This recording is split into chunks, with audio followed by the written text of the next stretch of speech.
حبايب القلب، اسعد الله مساءكم، اسعد الله جميع اوقاتكم. حبايبي، موضوع النقاش بالله عليكم، هذول ايش؟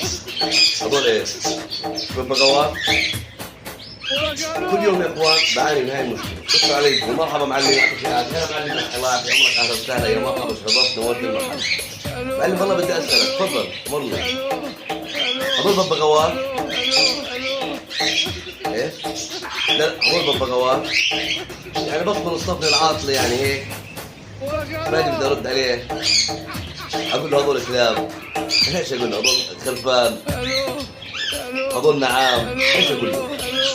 طبعا يا اخوان اللي بيجيني مش اطفال، وبيجيني رجال مش نسوان، بعض منهم نسوان بس اغلبيه رجال، يعني عارفين انه هذا ببغاء، اجيب ولد صغير بيحكي تعرف انه هذا ببغاء. والله معلم هذا ببغاء، لا والله